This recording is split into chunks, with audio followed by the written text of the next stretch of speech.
Hola a todos y todas, mi nombre es Felipe Huerta y esta es la clase 23 de separaciones por membranas 3 del curso Operaciones Unitarias 2 que la Pontificia Universidad Católica de Chile es transferencia de masa. En la clase 22 vimos tres tópicos. El primero fue la implementación de un método numérico para calcular línea de operación y línea de equilibrio en una separación por membrana de gases a contracorrientes. Luego vimos que existen múltiples arreglos para aumentar el rendimiento de separadores por membrana industriales. Y finalmente vimos los diagramas interfaciales de concentración para separación de solutos líquidos con membrana. Entonces, en esta aplicación la diferencia de presión no es tan importante como la diferencia de concentración y M, que vendría siendo un coeficiente de solubilidad, dividido K sub P en el caso de extracción líquido-líquido intensificada con membranas para hacerla más eficiente. En la clase de hoy vamos a analizar la pervaporación como una separación por membranas combinada con evaporación, donde los balances de masa y energía están acoplados. Luego detallaremos la osmosis reversa como una separación por membranas cuya fuerza motriz es la diferencia de actividad del solvente y la presión. Y examinaremos las caídas de presión en membranas de fibras huecas. Dentro de las separaciones por membranas, los tópicos avanzados son pervaporación, osmosis inversa y la caída de presión. Comenzaremos con la pervaporación, que es una separación por membrana seguida de una evaporación a baja presión al otro lado de la membrana. Entonces, en la figura, a la derecha nos vamos a enfocar, tenemos la alimentación, aquí en la flecha izquierda, que va a salir un retenido, y a lo largo de la membrana vamos a tener un líquido, donde va a haber transferencia de masa y de calor hacia la membrana. A través de la membrana, que en general es polimérica, también va a haber una transferencia de masa y de calor, pero mejorada, porque esta membrana se va a hinchar con el agua, como dice aquí a la izquierda. La membrana se hincha a medida que absorbe líquido, lo que aumenta la difusividad. No podría pensarlo como una difusividad efectiva, simplemente le vamos a llamar difusividad, y va a ser igual a la difusividad de dilución infinita de esta especie del líquido en la membrana, multiplicado por la exponencial de una constante empírica por la concentración del compuesto permeable en los extremos de la membrana. Una vez que llega a la interfase membrana-vapor, se va a comenzar a evaporar la mezcla alimentada y la diferencia de las presiones de vapor va a ser una especie, no una especie, de hecho, va a ser la fuerza impulsora más importante para la separación. Aquí a la derecha en la figura de Suetal del 2021, son membranas de Metal Organic Frameworks o marco metal orgánico para la pervaporación. Se muestra una serie de, bueno, no una serie, sino sale el retenido por el lado del líquido y el permeado, y antes de, antes de recolectarse pasa por un condensador.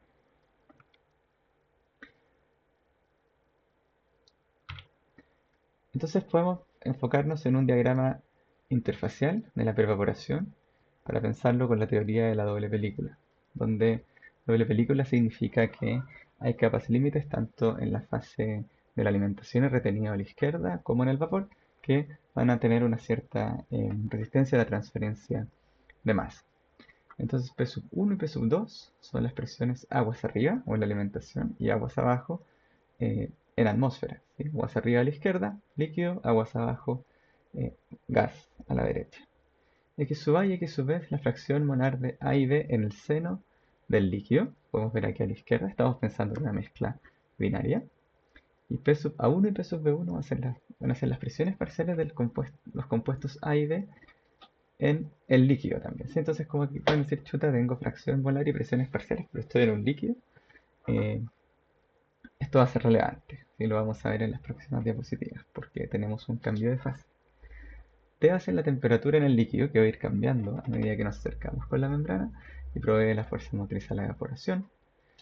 Luego, hacia el lado de la membrana, vamos a tener C sub A y C sub B 1 sin ninguna su índice adicional y luego C sub A2. C sub B2 está ahí bien chiquitito, pero casi que no aparece. Entonces C sub A1 y C sub B1 son las concentraciones de A y B en la interfase líquido-membrana. C sub A y C sub B son las concentraciones de las especies a través de la membrana. Y C sub A2 y C sub B2 son las concentraciones de A y B en el lado del permeado vapor.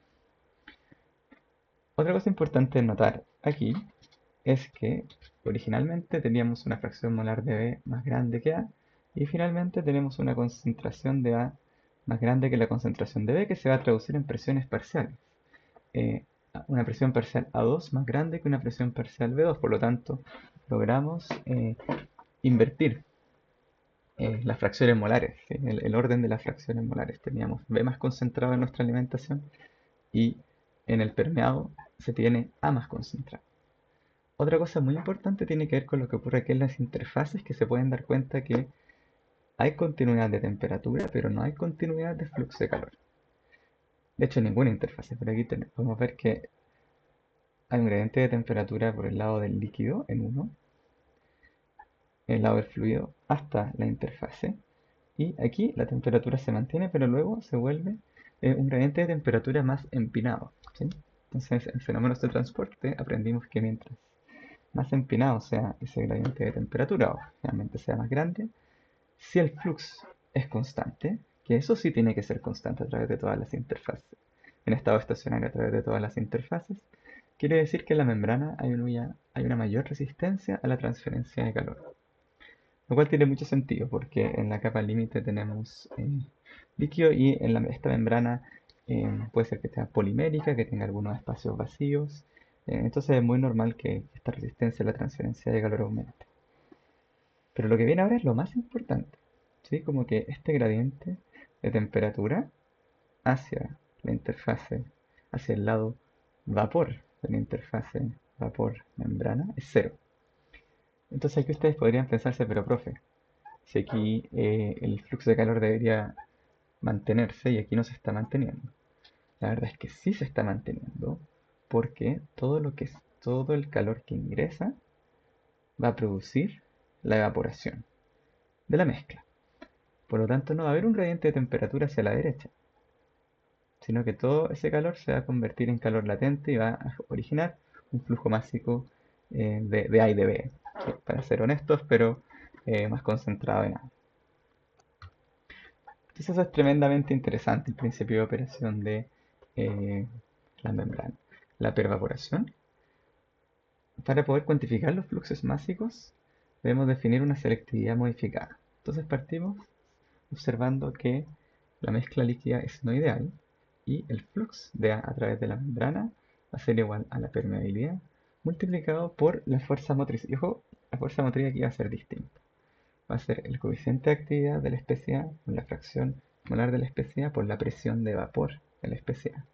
Entonces esto va a tender a ser una buena idea cuando tenemos eh, un compuesto A más volátil que B.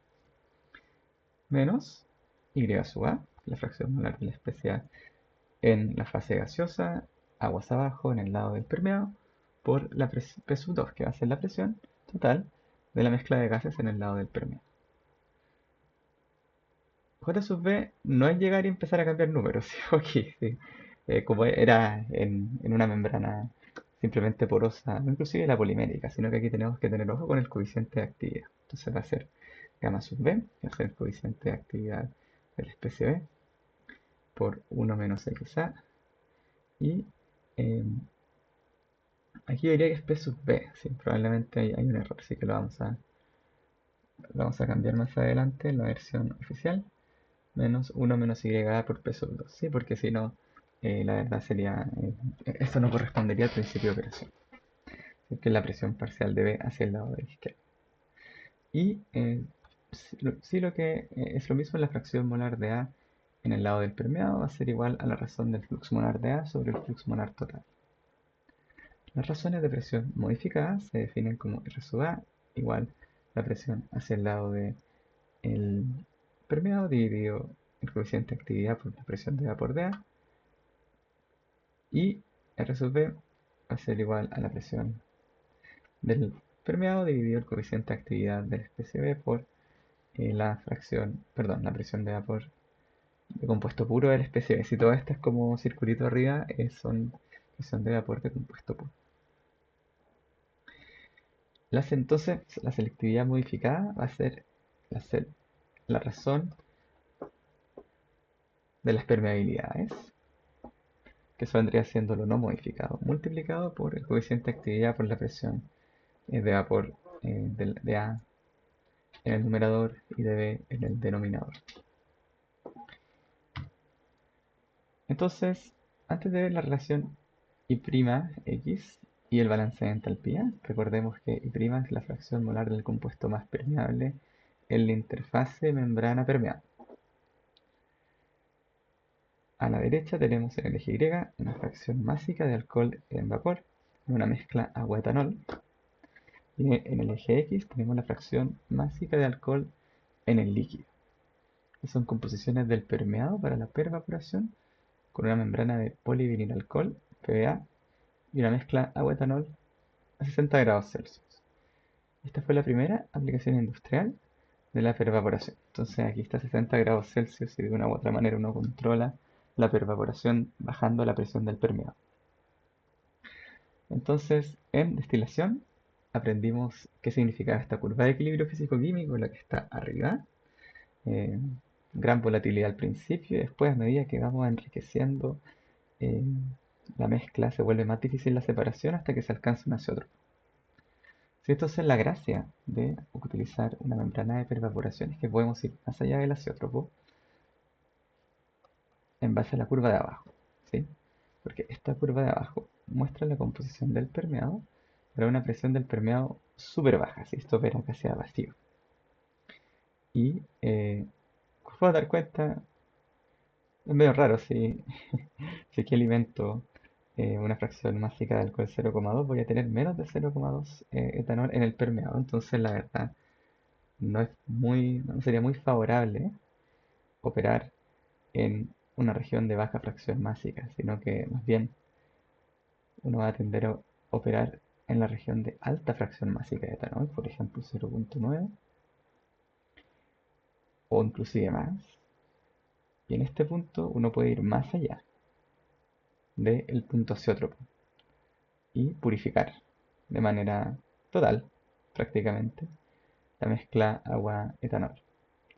Entonces aquí puede decir, pero profe, si no es total, siempre está por debajo de la línea, ¿sí?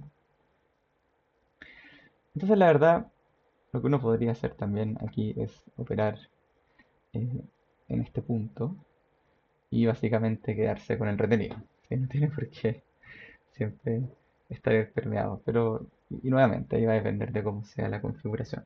Pero en general, en la pervaporación vamos a estar alimentando una mezcla agua-etanol con una fracción molar de etanol muy alta.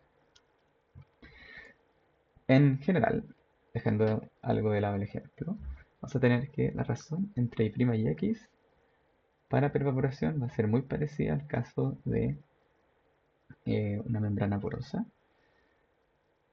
con la diferencia de que alfa' va a ser la selectividad modificada, ¿sí?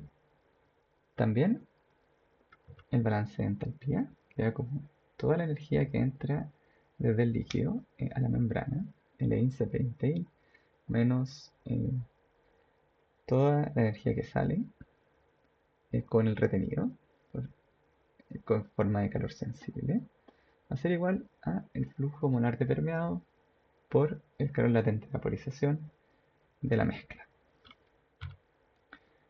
Ahora nos vamos a enfocar en la osmosis inversa, ¿sí? Entonces, considere que en un lado de la membrana se encuentra un solvente puro, el otro una solución concentrada. O sea, el lado izquierdo, permeado, solvente puro, lado derecho, alimentación, solución concentrada.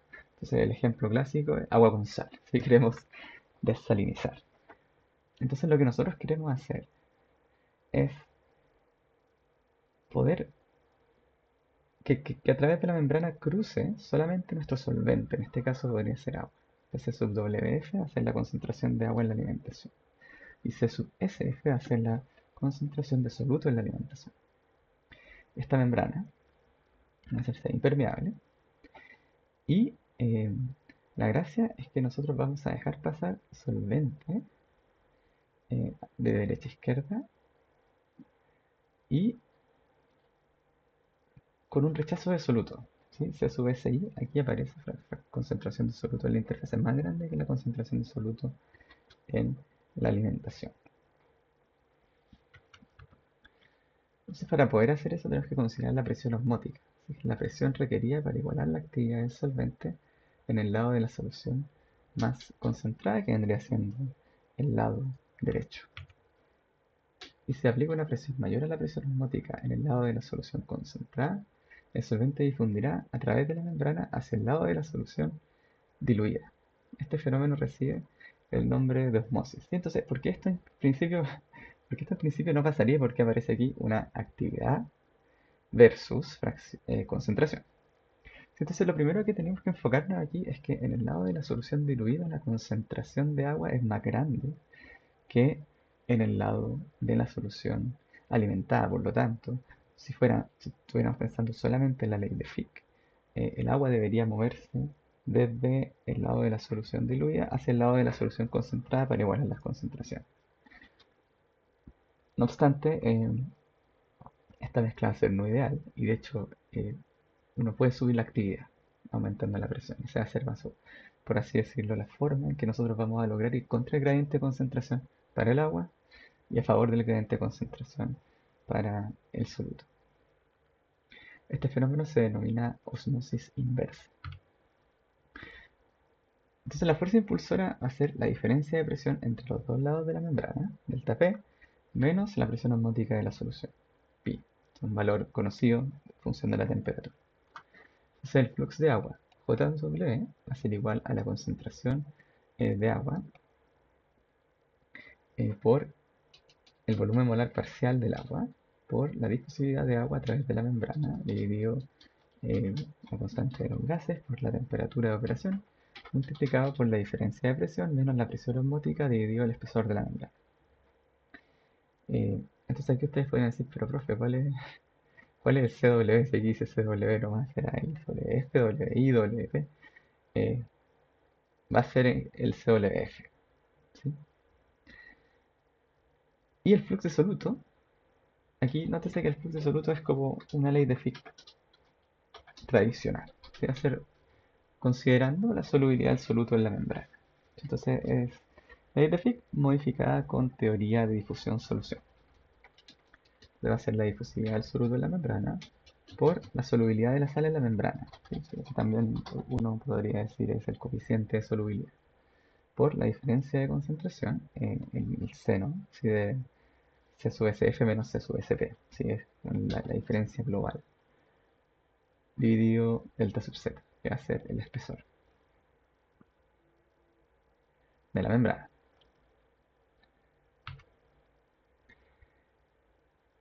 Ocurre el fenómeno de polarización de la concentración que explica el rechazo de soluto de vuelta a la alimentación al momento de realizar osmosis reversa. ¿Sí? Entonces este rechazo casi completo por la membrana produce una concentración más alta de soluto en la superficie de la membrana hacia el lado de la alimentación. Entonces ahí básicamente lo que ocurre es que el flux de agua que está moviéndose de derecha a izquierda por la fracción en soluto C sub S por la fracción de rechazo va a ser igual a un coeficiente local de transferencia de masa por la concentración de sal en la interfase menos la concentración de sal en el seno del fluido. Luego el factor de polarización, gamma, va a ser igual a la diferencia de concentración interfase seno del soluto dividido la concentración del soluto en el seno del fluido y eso va a ser igual al flux de agua por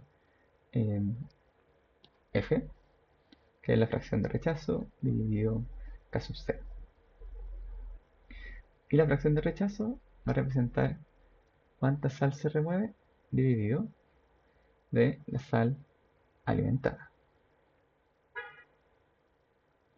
Si recordemos que aquí el agua se está moviendo desde CWF a CWP en la dirección de derecha a izquierda. ¿Sí?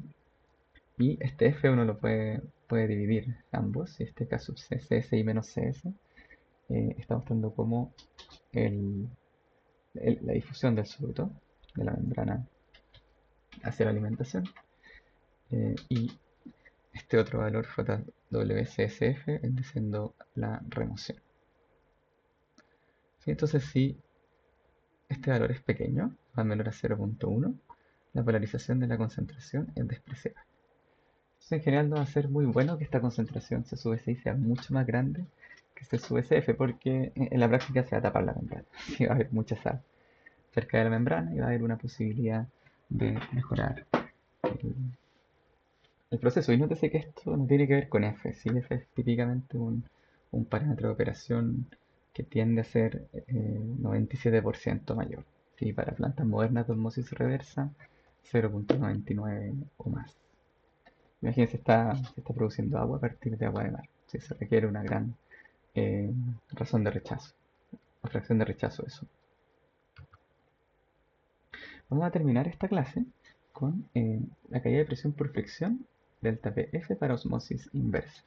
Entonces aquí tenemos una diapositiva bien cargada.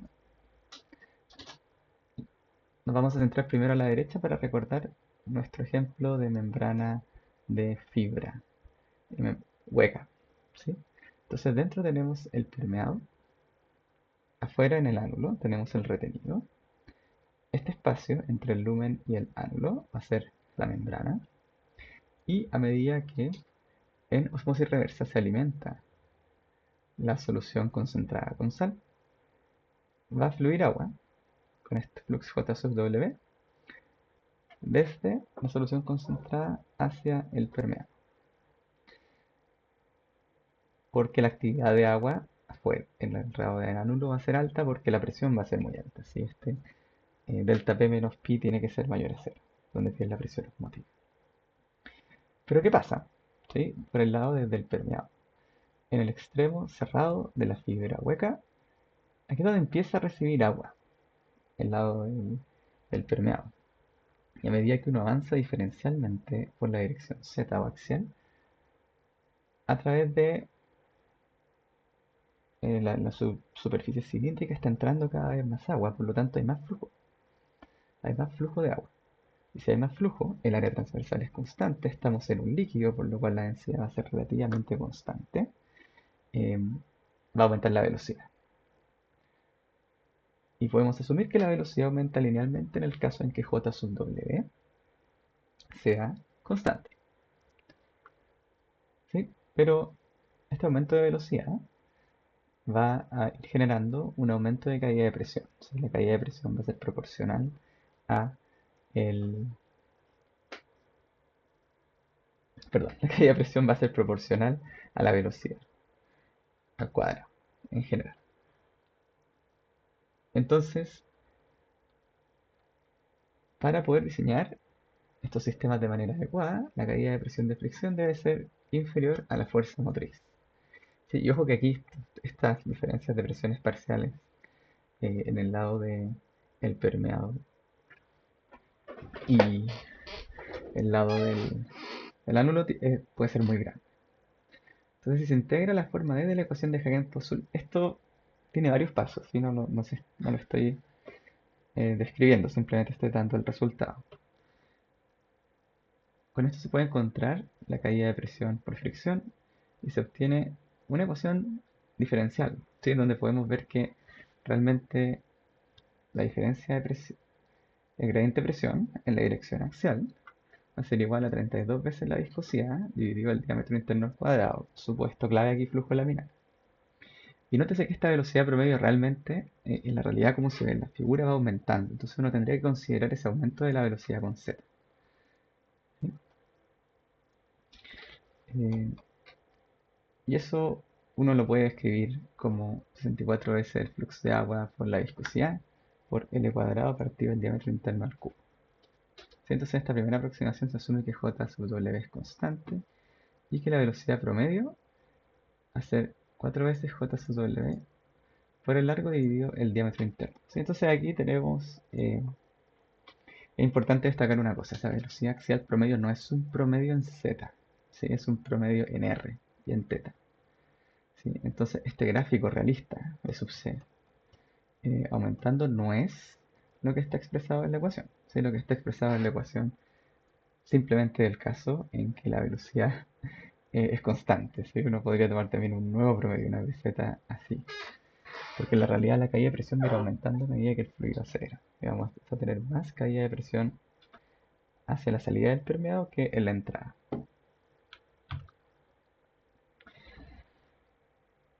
Podemos ver un ejemplo, un separador de espiral abierta para osmosis inversa, ¿sí? Donde el flujo del permeado va a ser en la dirección radial. Entonces aquí podemos ver que se alimenta, por así decirlo, por los lados, realmente muchas veces se alimenta por todas estas especies de secciones anulares, ¿sí? Y por diferencia de presión, el flujo de agua va permeando hacia el centro donde se recolecta. Esa tubería del permeado conteniendo una serie de edificios y por diferencia de presión va a salir tanto hacia la izquierda como hacia la derecha. ¿Sí? Aquí la salida del permeado está a la izquierda y a la derecha. Entonces por el tubito, hacia los dos lados, va a salir el permeado, pero, y es como en dos direcciones, pero para el lado de la alimentación y el retenido, de izquierda a derecha. ¿Sí? Aquí a la derecha tenemos el concentrado. En las flechas que está más abajo y más arriba. Aquí tenemos aparato antitelescópico, todos estos son elementos estructurales. Luego tenemos flujo de la alimentación a lo largo del espaciador del canal. La alimentación vendría siendo flujo axial por el lado del retenido. Y tenemos la separación de la membrana. Entonces tenemos membrana, cubierta, hay un espaciador y ese material permeado de colección. También, digamos, como que va moviéndose en espiral hacia, eh, hacia el centro. Entonces aquí aparece el flujo del permeado después de pasar a través de la membrana dentro del material permeado de colección. Entonces si aquí uno corta este flujo radial en cada uno de estos ánulos, se genera un permeado en este espacio bien delgadito, que aparece ahí donde dice material permeado de colección, y circula en espiral hasta que se recolecta en la salida del permeado. Sí, esa fue una descripción bastante precisa del sistema. Entonces la pervaporación consiste en una separación con membranas en la fase líquida y una posterior evaporación al vacío. La fuerza motriz va a ser presión de vapor multiplicado por coeficiente de actividad y se define una selectividad modificada. Para la osmosis inversa tenemos que el gradiente de actividad de agua es proporcional a la diferencia de presión, que parece falta un delta P, menos la presión osmótica. Y se aplica para desalinizar agua y purificar solventes. Y recordamos que tenemos este fenómeno de la polarización de la concentración que creo mantenerla menor a 0,1. Si es mayor a 0,1 conviene rediseñar el separador. Y luego tenemos que la caída de presión para un separador de osmosis reversa con fibra hueca bajo muchos supuestos, tomando una velocidad sub z constante, es una constante de 64 por el flujo de agua, por la viscosidad, por el largo al cuadrado dividido el diámetro interno al cubo, que esto es consistente con fenómenos de transporte. Si mientras más largo la membrana, mayor será la caída de presión en la viscosidad dinámica, mientras más viscoso sea el permeado, mayor será la caída de presión, mientras más grande sea el flujo de agua, mayor será la caída de presión. Pero si empezamos a agrandar la tubería, es posible disminuir la caída de presión porque básicamente el efecto de las paredes va a ser más pequeño en comparación al flujo del fluido lejos de las paredes. ¿Sí? Y eso, el esfuerzo cortante de la pared va a ser menor. Bien, muchas gracias y que tengan un muy buen día.